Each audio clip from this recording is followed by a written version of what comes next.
मेरा नाम अब्दुल राफी है और आज के लेक्चर के बीच में आपको द रिपब्लिक बुक 1 के बारे में मैं आपको बताऊंगा। द रिपब्लिक शुरू होती है सोक्रेटिस से। सोक्रेटिस जो है हमारे वो जाते हैं परेस में, ठीक है। परेस में उन क्यों जाते हैं? वो जाते हैं वहाँ पे फेस्टिवल को अटेंड करने के लिए। उनके साथ कौन होता है? ग्लाउकन उनके साथ होता है। ग्लाउकन उनका दोस्त है।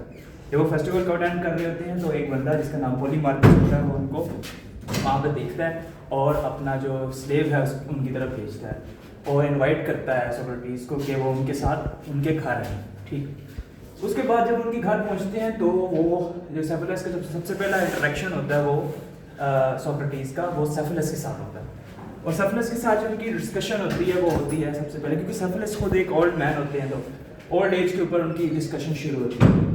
सोक्रेटिस पूछता है कि ओल्ड एज में उनकी उसके बारे में सोच उनकी कैसी है।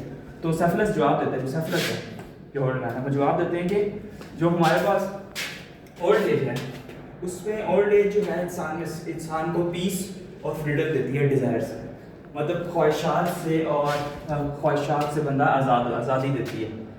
तो सोक्रेटिस सेफिलस कहता है कि जो लोग हैं जो ओल्ड एज में होते हैं वो ये इस बारे में एतराज़ करते हैं और शिकायत करते हैं कि उनके साथ उनकी रिस्पेक्ट नहीं की जाती। तो ऐसी बात नहीं है। रिस्पेक्ट आपकी तब की जाती है जब आपका कैरेक्टर अच्छा हो। उनके मुताबिक, सेफिलस के मुताबिक अगर किसी इंसान की कैरेक्टर अच्छा जो प्रॉब्लम्स हैं उसकी रिस्पेक्ट क्यों नहीं होती? सेफिलस कहता है कि ओल्ड एज उसका ओल्ड एज से ताल्लुक नहीं है, उसका कैरेक्टर से ताल्लुक है। अगर आप किसी इंसान का कैरेक्टर बुरा है तो उसकी रिस्पेक्ट नहीं होगी। ये सेफिलस अब सोक्रेटिस को जवाब दे रहा है। फिर सोक्रेटिस एक और क्वेश्चन पूछता है, वो उससे पूछता है कि आप एक वेल्दी आदमी हैं और आपको क्या लगता है कि आपकी ज़िंदगी में वेल्थ की क्या फ़ायदा है वेल्थ का? तो वो कहता है कि वेल्थ जो है उसके फ़ायदे हैं, ठीक है। उसके क्या फ़ायदे हैं? उसके ये फ़ायदे हैं कि एक इंसान पुरसुकून ज़िंदगी जीता है। अब वो पुरसुकून ज़िंदगी कैसे जीता है? पुरसुकून ज़िंदगी ऐसे जीता है क्योंकि उसको कभी किसी से कर्जे नहीं लेने पड़ते और वो कभी परेशानी का शिकार नहीं होता और उसे किसी के साथ नाइंसाफ़ी नहीं करनी, तो उसे किसी से छीनना नहीं पड़ता उसको। तो इसलिए वो इनजस्टिस और कर्जे से बच जाता है और वो पुरसुकून रहता है। ये पहली है। फिर तो वो समराइज करता है उसके मुताबिक जो सोक्रेटिस में मीनिंग लेता है सेफिलस से गुफ्तगू के बाद, वो ये लेता है कि सेफिलस कह रहा है कि जस्टिस का क्या मतलब है? जस्टिस का मतलब है सच बोलना।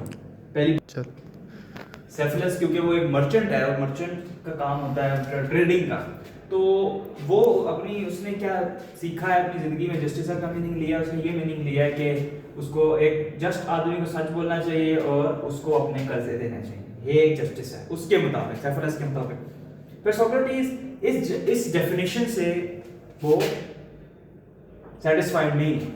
वो उसको चैलेंज करता है। वो कहते हैं इस डेफिनेशन को चैलेंज करते हैं। वो चैलेंज किस तरह करता है? वो कहता है कि अगर आपका कोई दोस्त है और वो आपको कोई चीज़ देता है, डेप्ट करता है, कोई भी चीज़ डेप्ट आपको कर्ज रखवाता है या आपको कोई चीज़ उधार देता है, इस तरह इस केस में वेपन देता है, ठीक है, तो आप लायबल हो क्योंकि वो डेप्ट है तो आपको उसको वापस करना पड़ेगा।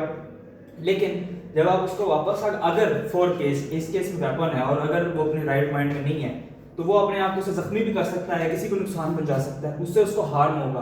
तो ये जस्टिस तो ना हो, क्योंकि वो तो आपका दोस्त है और दोस्त के साथ तो आपको अच्छा करना चाहिए। तो इसकी सिग्निफिकेंस क्या है इस गुफ्तगू की इन दोनों के बीच में? इसकी सिग्निफिकेंस ये है कि सोक्रेटिस ये नहीं कहता कि कोई हर बंदे के हिसाब से डेफिनेशन बदले जस्टिस की। वो चाहता है कि कोई ऐसी डेफिनेशन हो जो हर कंडीशन में हमारे काम आए, हर कंडीशन में हमें जो बताए। मतलब यहाँ पे जो उसकी डेफिनेशन थी सेफिलस की वो फेल हो गई थी इस जगह पे। तो उसने कहा कि हम जो है एक ऐसी डेफिनेशन हमें चाहिए, ज़रूरत है जो हमें हर सिचुएशन में हमें एक ही रहे, मुस्तहकम है, यूनिवर्सल हो।